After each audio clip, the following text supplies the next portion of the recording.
ನಮ್ಮ ಹಳ್ಳಿ ಸ್ಟೈಲಲ್ಲಿ ನಾಟಿ ಕೋಳಿ ಚಿಕನ್ ಫ್ರೈ ಮಾಡೋದು ಹೇಗೆ ಅಂತ ತೋರಿಸ್ಕೊಡ್ತಾ ಇದ್ದೀನಿ. ಈಗ ಇಷ್ಟು ಸಾಮಗ್ರಿ ಎಲ್ಲ ತೊಗೊಂಡಿದ್ದೀನಿ. ಈಗ ಎಲ್ಲ ರೆಡಿ ಮಾಡಿಕೊಂಡು ಈಗ ತವಾ ಇಟ್ಟು ಅದರಲ್ಲಿ ಎಣ್ಣೆ ಹಾಕ್ಕೊತಾ ಇದ್ದೀನಿ. ಕಟ್ಟಿಗೆ ಒಲೆಯಲ್ಲಿ ಮಾಡ್ತಾಯಿದ್ದೀನಿ. ಕಟ್ಟಿಗೆ ಒಲೆಯಲ್ಲಿ ಮಾಡಿದರೆ ಅದು ತುಂಬ ಟೇಸ್ಟಿಯಾಗಿರುತ್ತೆ. ಈಗ ಎಣ್ಣೆ ಹಾಕಿದ್ದೀನಿ, ಎಣ್ಣೆ ಕಾದಿದೆ ನೋಡಿ. ಈಗ ಸಾಸಿವೆ ಹಾಕ್ತಾಯಿದ್ದೀನಿ. ಸಾಸಿವೆ ಎಣ್ಣೆ ಕಾದಿದೆ ಅನ್ನೋದಕ್ಕೆ ಸಾಸಿವೆ ಹಾಕಿದ್ರೆ ಒಂದು ಸಿಡಿಯುತ್ತಲ್ಲ, ಅದೇ ಇದು. ಆಮೇಲೆ ಕರಿಬೇವು ಹಾಕಿ ಅದು ಕೂಡ ಫ್ರೈ ಮಾಡಿಕೊಂಡು ಸ್ವಲ್ಪ ಈರುಳ್ಳಿ ಇಟ್ಕೊಂಡಿರ್ತೀನಿ, ಆ ಈರುಳ್ಳಿ ಹಾಕಿ ಫ್ರೈ ಮಾಡ್ತಾಯಿದ್ದೀನಿ. ಅದು ಕೆಂಪಗಾಗೋ ಥರ ಸ್ವಲ್ಪ ಚೆನ್ನಾಗಿ ಫ್ರೈ ಮಾಡ್ಕೋಬೇಕು. ಅದು ಈರುಳ್ಳಿ ಫ್ಲೇವರು ತುಂಬ ಚೆನ್ನಾಗಿರುತ್ತೆ. ಅದಾದಮೇಲೆ ಚಿಕನ್ ಒಂದು kg ಅಷ್ಟು ಚಿಕನ್ನು ತೆಗೆದಿಟ್ಕೊಂಡಿದ್ದೀನಿ. ಆ ಚಿಕನ್ನು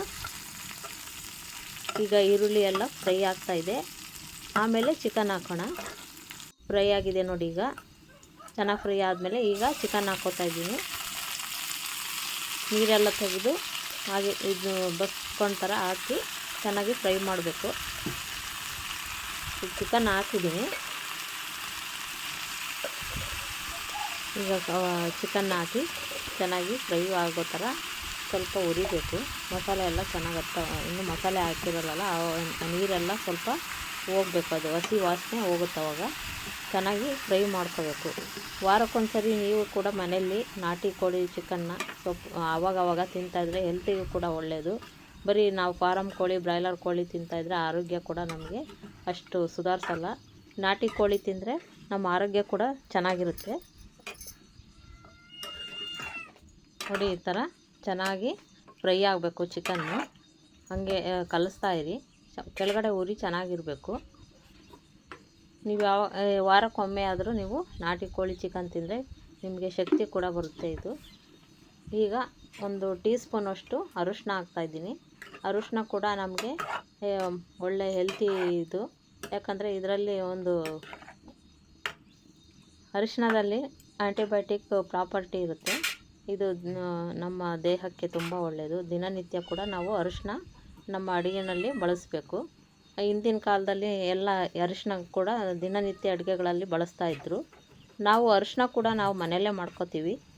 ನಾವು ಅಂಗಡಿಯಿಂದ ತರೋದಿಲ್ಲ. ಅರಿಶಿನ ಬೋಟ್ ತಂದು ಮನೆಯಲ್ಲೇ ಪೌಡ್ರ್ ಮಾಡಿಕೊಂಡು ನಮ್ಮ ವರ್ಷಕ್ಕಾಗೋಷ್ಟು ನಾವು ಮನೆಯಲ್ಲೇ ಪ್ರಿಪೇರ್ ಮಾಡಿ ಇಟ್ಕೊಂಡಿರ್ತೀವಿ ನೋಡಿ. ಈಗ ಅರಿಶಿನ ಅದರಲ್ಲಿ ಚೆನ್ನಾಗಿ ಫ್ರೈ ಆಗಿದೆ. ನೆಕ್ಸ್ಟು ಮತ್ತು ಇದು ಶುಂಠಿ, ಬೆಳ್ಳುಳ್ಳಿ ಮತ್ತು ನಾವು ಕೊತ್ತಂಬರಿ ತೊಗೊಂಡಿದ್ದು ಅದು ಪೇಸ್ಟ್ ಮಾಡಿಟ್ಕೊಂಡಿದ್ದೀನಿ. ಅದನ್ನು ಹಾಕಿ ಇದ್ರ ಜೊತೆ ಫ್ರೈ ಮಾಡ್ಕೋತಾ ಇದ್ದೀನಿ. ಈಗ ಅದು ಕೂಡ ಸ್ವಲ್ಪ ಇದರಲ್ಲಿ ಚೆನ್ನಾಗಿ ಸ್ವಲ್ಪ ಹೊತ್ತು ಫ್ರೈ ಆಗಬೇಕು. ಅದು ಚೆನ್ನಾಗಿ ಈ ಥರ ಫ್ರೈ ಆದರೆ ಟೇಸ್ಟ್ ಕೂಡ ಚೆನ್ನಾಗಿರುತ್ತೆ. ಇದರಲ್ಲಿ ಕುದೀತಾ ಇರುತ್ತೆ.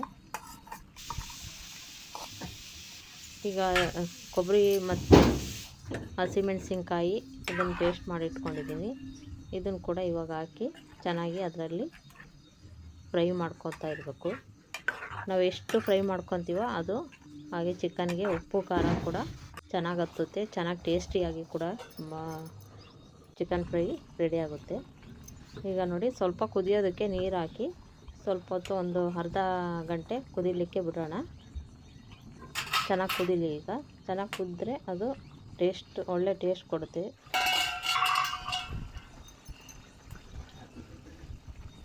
ಕುದೀತಾ ಇದೆ ನೋಡಿ. ಈಗ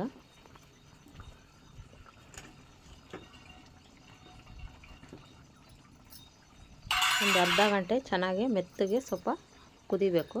ಈಗ ಗರಂ ಮಸಾಲೆ ಹಾಕ್ತಾಯಿದ್ದೀನಿ. ಮನೆಯಲ್ಲೇ ನಾನು ಗರಂ ಮಸಾಲೆ ಮಾಡಿಟ್ಕೊತೀನಿ. ಯಾವಾಗ ನಾನು ಚಿಕನ್ನು ಪ್ರಿಪೇರ್ ಮಾಡಬೇಕು ಆವಾಗಲೇ ಕೂಡ ಮನೆಯಲ್ಲೇ ನಾನು ಧನಿಯಾ ಕಾಳು ಎಲ್ಲ ಹುರ್ಕೊಂಡು ನಾನು ಆವಾಗಲೇ ಪ್ರಿಪೇರ್ ಮಾಡ್ಕೊತೀನಿ ಫ್ರೆಶ್ಶಾಗಿ.